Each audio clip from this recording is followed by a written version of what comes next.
it was touch and go. Pakistan was at the verge of default. And here I'm not going to go into any kind of political point scoring. Suffice it to say that for a variety of reasons, we all know we were at the verge of default. And I cannot thank Almighty's infinite blessings and mercy. In Paris, we struck the deal with MD IMF, and that's how Pakistan, through a standby agreement, saved the day.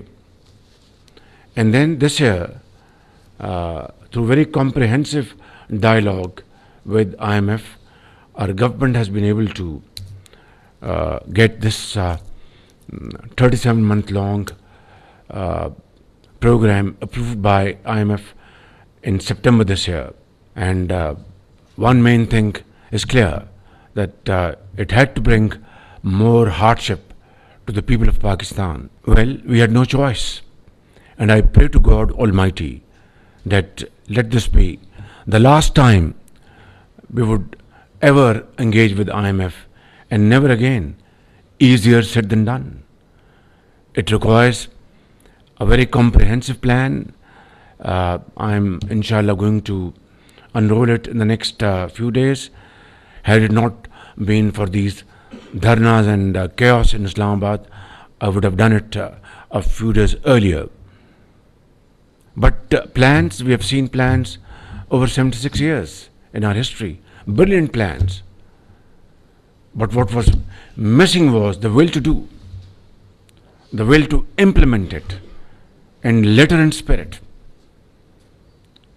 And I think I want to, in all humility, want to share with you that this will be a plan called homegrown plan.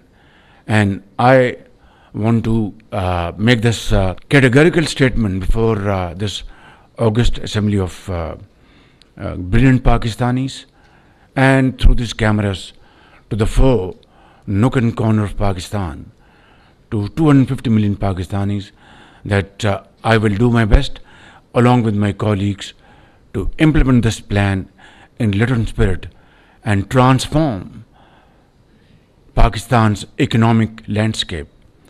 Again, easier said than done.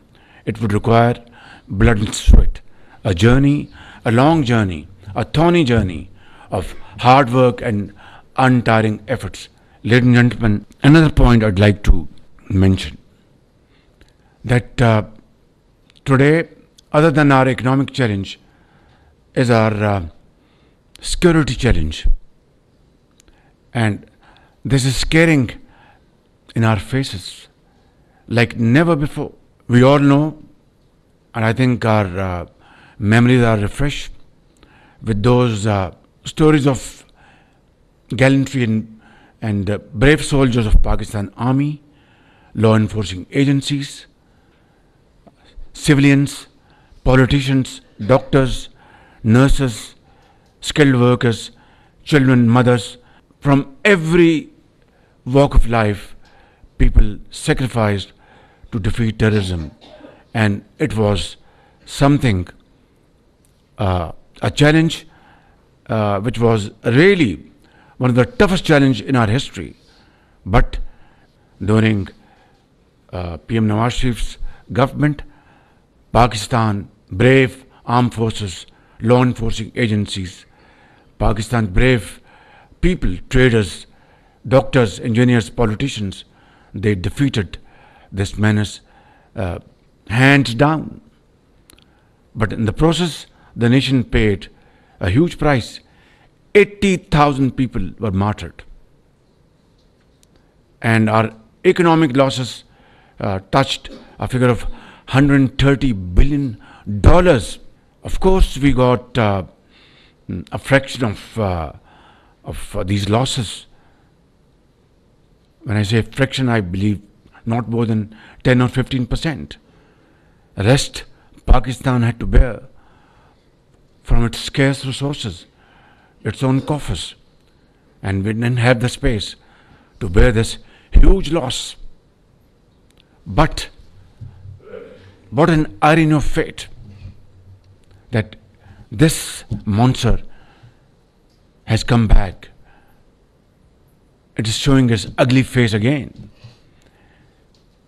And as I speak, on a daily basis, there is a sad incident in south of KP, in Balochistan. There is anti-Pakistan nefarious elements are driving this nefarious scheme over there through active support of Pakistan's enemies. And as if this is not enough, what happened in Parachanar just a few days ago, innocent Pakistanis were butchered by both sides. And as if this was not enough, there was Lashkar Kashi on Islamabad. And thousands of people were marching with guns in their hands and lots of other kind of ammunition to create all kind of uncertainty and chaos, which they really wanted to destroy this hard-earned stability in terms of bringing down our inflation rate from 32% last year to less than 7% as I speak. Our exports gradually increasing, our remittances gradually increasing, IT exports, a big surge, stock exchange skyrocketing. This is what people of Pakistan have been dreaming and demanding for ages, and this is what anti-Pakistan elements and enemies of Pakistan want to really destroy. So there is a very limited choice and option, and the only option is that no matter what, we have to commit all our energies and our resources towards promoting Pakistan's economic well-being. So, ladies and gentlemen, I wouldn't want to go into a long-winded speech. Suffice it to say that together we have to protect Pakistan's future.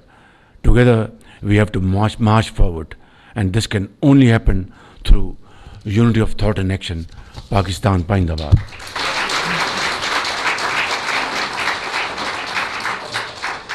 So with your permission, we can take 3 questions, and we'll request you for the collective answer of 3 questions. First, Faisal sir, please take. Assalamu alaikum. My name is Faisal Malik from Karachi. I'm a professional.